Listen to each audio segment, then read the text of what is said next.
The dust of Sage Creek tasted of grit and finality. For Lin Jin, it was the taste of giving up. Her hand rested on the weathered neck of Bao, her father's horse, the last living piece of a life that had ended a month ago in a railroad tunnel collapse. The horse's dark brown coat was dull with dust, his breathing a slow, tired rhythm against the market's clamor.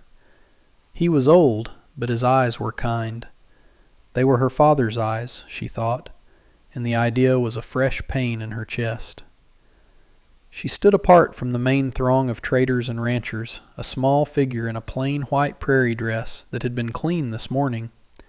At 20, she looked younger, lost between the horse auctioneer's booming calls and the sharp smell of livestock. Every set of eyes that passed over her seemed to linger with a mixture of pity and suspicion. A lone Chinese woman was a curiosity, and a poor one was a problem waiting to happen. But poverty was a language everyone in the Nevada Territory understood, and hers was screaming from the frayed hem of her dress and the hollows beneath her cheekbones. Jedediah Croft approached like a vulture drawn to the scent of desperation. He owned the town's general store, the saloon, and the mortgage on nearly every homestead within 10 miles. His smile was a tight, unpleasant thing. He circled Bao, his gaze critical and dismissive, though Lin saw the flicker of calculation in his eyes. The horse was old, yes, but still strong, with years of steady work left in him. "What are you asking for this nag?" Croft's voice was slick with false pleasantry. Lin's throat was dry. She had rehearsed the number in her mind all morning. $10, sir." It was a fair price, maybe even a low one. Enough for a room for a few weeks, for food, for a chance to think. Croft let out a short, barking laugh. $10? For this bag of bones? Girl, I'm doing you a favor by even looking. He's headed for the glue factory, and you know it. He ran a hand down Bao's leg, his touch rough. The horse flinched away. "I'll give you $1 for the hide." The insult landed like a physical blow. $1.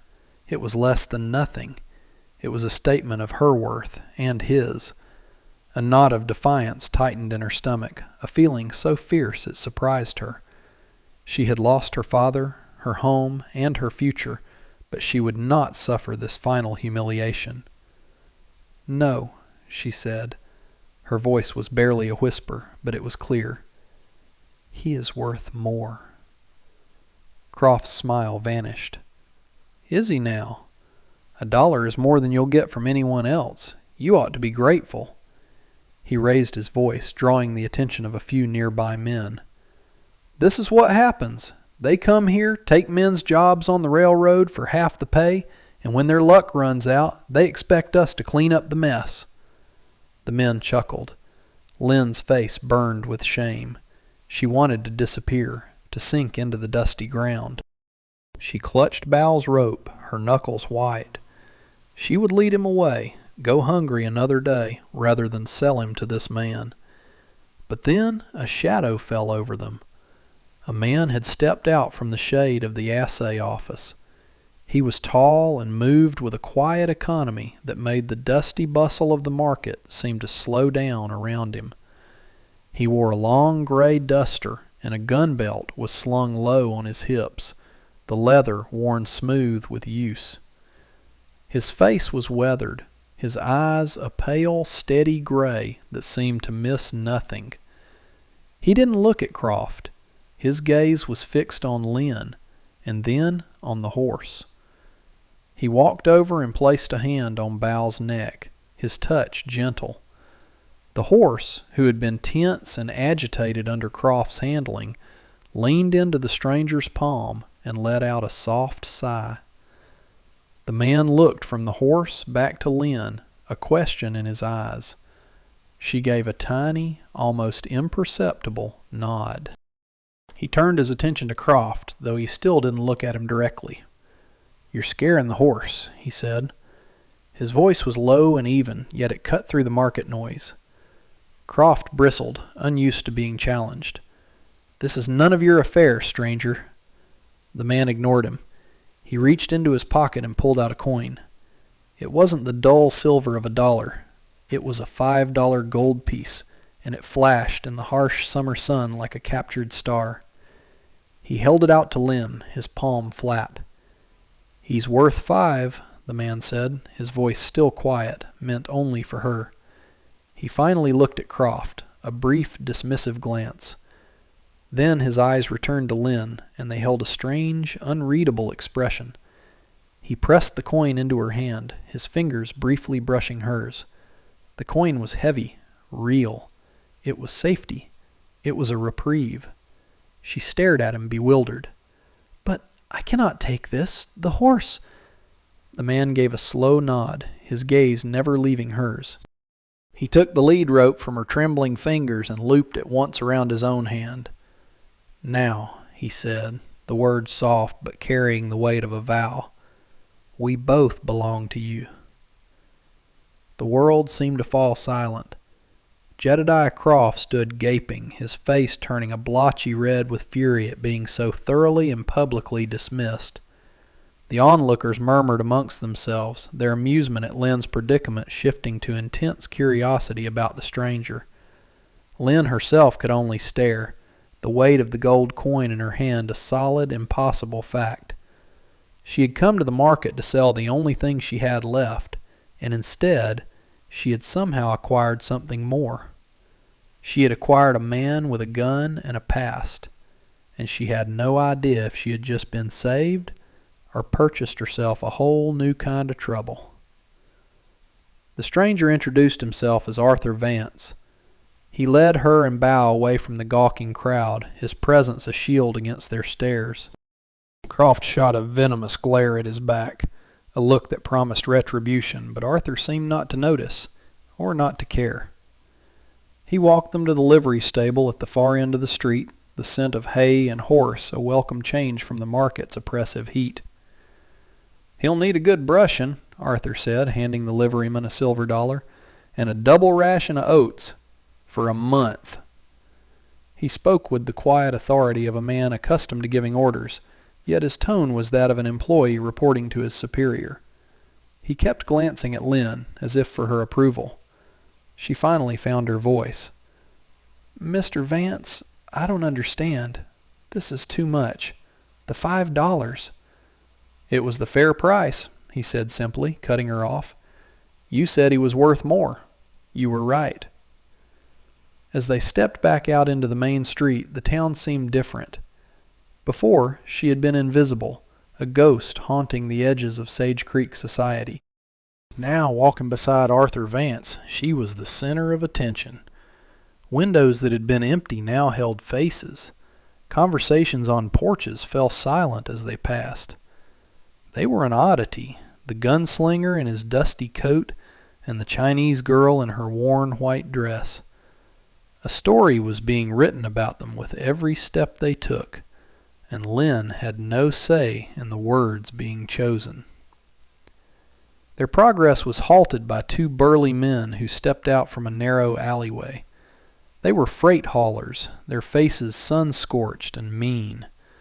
Lynn recognized them as men who worked for Jedediah Croft. "Mr. Croft wants to have a word with you, stranger," the bigger of the 2 men said, blocking their path. He planted his feet wide, a clear challenge. Arthur stopped. He didn't seem surprised. He subtly shifted his position, placing himself squarely between Lynn and the 2 men.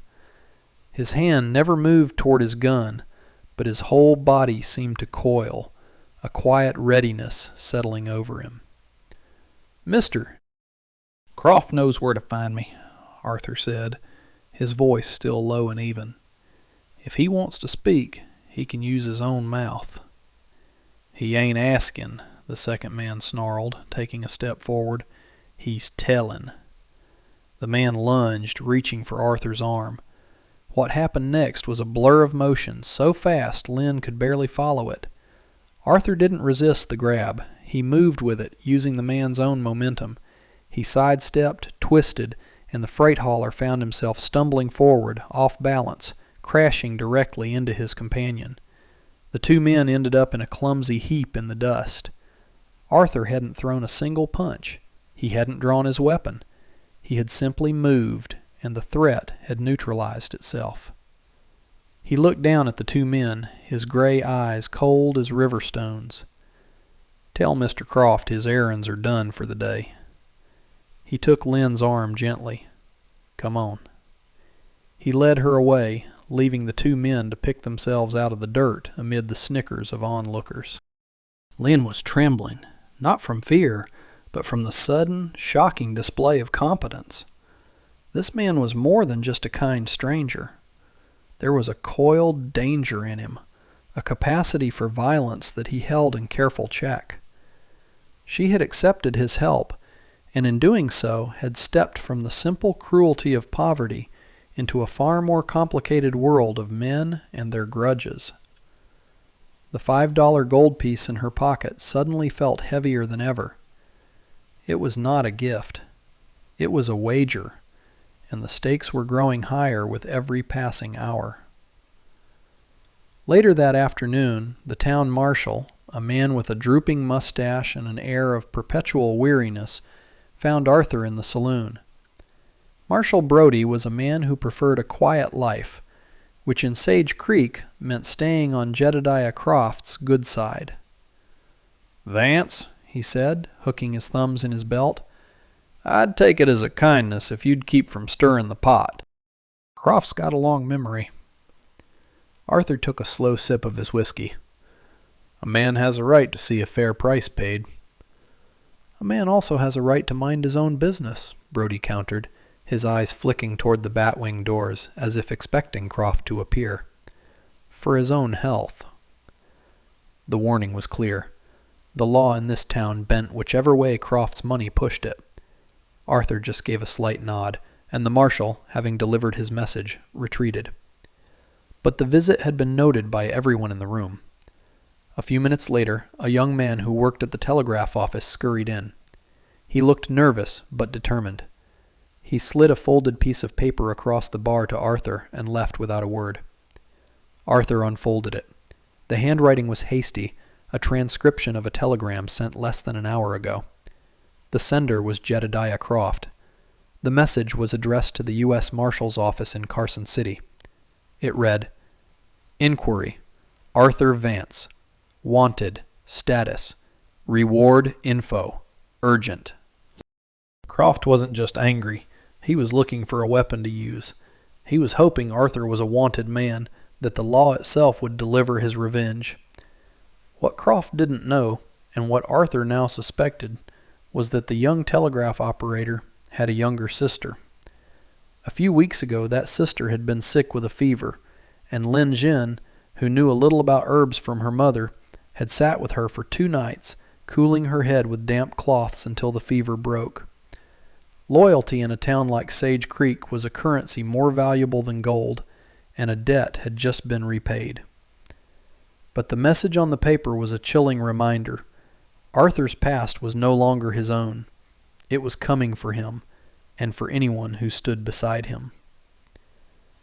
That evening the oppressive heat finally broke. A faint breeze stirred the dust, carrying the scent of sage and distant rain. Arthur found Lynn by the creek that marked the edge of town. She was sitting on a flat rock, her shoes off, her feet dipped in the cool, shallow water. Bow was grazing peacefully a few yards away, his presence a dark, comforting shape in the twilight. For a few moments they sat in silence, listening to the water and the crickets. It was the first time they had been truly alone, away from the prying eyes of the town. Arthur was the one who broke the silence. His voice was low, stripped of the hardness it had held earlier. "You should know what you've gotten yourself into. Croft sent a telegram to Carson City. He's asking about me." Lynn looked at him, her dark eyes searching his face in the fading light. "Why did you do it, Mr. Vance? Why did you help me?" He didn't answer right away. He picked up a small, flat stone and skipped it across the water. It bounced 3 times before sinking. "My name is Arthur," he said quietly, "and I had a sister. Her name was Sarah." He paused, and the story came out in quiet, measured sentences. She had married a farmer in Kansas, a man with a heavy hand and a cruel temper. Arthur had been away, working as a scout for the army. The letters he got from her were always cheerful, but he learned later that the cheerfulness was a lie, a brave front to keep him from worrying. The neighbors saw the bruises. They heard the shouting, but they did nothing. It was a man's right to rule his own house. She was his property. "By the time I found out how bad it was too late," Arthur said, his voice rough with an old grief. "A winter fever," they said, "but a body gives up when the spirit is broken. I got there in time to put her in the ground." He turned to look at Lynn, and in his eyes she saw the ghost of a pain that had never healed. "When I saw Croft talking to you, the way he looked at you, like you were a thing to be bought and sold for $1, like you had no more say in it than that horse, I saw my sister's husband.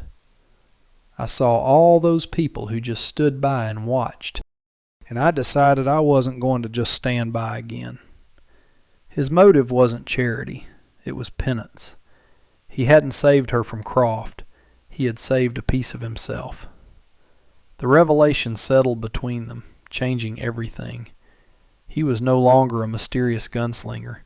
He was a man carrying a heavy burden, trying to balance a scale that could never be balanced. Lynn felt a profound shift inside her. Her own loneliness felt less sharp, echoed in his. Without a word, she reached for the small cloth pouch tied at her waist. From it, she took a single, smooth river stone, dark and cool to the touch. "My father gave this to me before he left our village," she said, her voice soft. "He said it came from the river that ran through our home. He told me that as long as I carried it, I would never be truly alone." She looked from the stone to Arthur. "He was wrong. I have been alone, every day since he died." She held the stone out to him. "Until today." He hesitated, then slowly opened his hand. She placed the stone in his palm. It was a small, simple object, but it was all she had left of her history, of her family. It was an act of impossible trust. His fingers closed around it, the warmth of his skin a surprising comfort. He didn't say thank you. He just nodded, his throat tight, and the understanding that passed between them was more potent than any words. Their quiet moment was shattered by the sound of a horse galloping hard into town. Both of them looked up. A new rider, a stranger, was dismounting in front of the saloon. He was a gaunt man with a cruel face, and he wore 2 guns tied down low. Even from a distance, he moved with the predatory stillness of a wolf. Trouble had arrived, and it had a name. Later, they would learn it was Fletcher, a bounty hunter known for his lack of scruples. He had received Croft's reply telegram and ridden straight from Carson City. But the information he carried was not what Croft had hoped for. Arthur Vance wasn't a wanted outlaw. He was a former U.S. Marshal, and the reason for the unofficial price on his head was far more dangerous. He had been the key witness in a federal investigation against a powerful railroad baron, a man who built his fortune on shoddy materials and exploited labor. The same man whose company was responsible for the tunnel collapse that had killed Lynn's father. Late that night, as Arthur was leaving the livery after checking on Bow, the attack came. Fletcher and Croft's 2 hired thugs emerged from the shadows. They moved fast, trying to take him by surprise, but they hadn't counted on the horse. Bow, sensing the threat, let out a piercing whinny and stamped his feet, the sound echoing in the night. The warning gave Arthur a split second. He drew his gun as Fletcher lunged with a knife. The fight was a desperate, swirling chaos of shadows and grunts of effort. Arthur managed to knock the knife from Fletcher's hand, but not before the blade sliced a deep gash in his forearm. Lynn, woken by the commotion, ran from the small room she rented behind the bakery. She saw Arthur fighting 3 men, his arm bleeding, and she didn't hesitate. She didn't scream or run for help. She grabbed a heavy wooden bucket of water used for the horses and with all her strength heaved it at Fletcher. The icy splash caught him full in the face, blinding him for a crucial moment. It was the opening Arthur needed. He slammed his pistol barrel into Fletcher's temple, sending the bounty hunter sprawling. But as he turned, Croft's men grabbed Lynn from behind. One of them pressed a knife to her throat.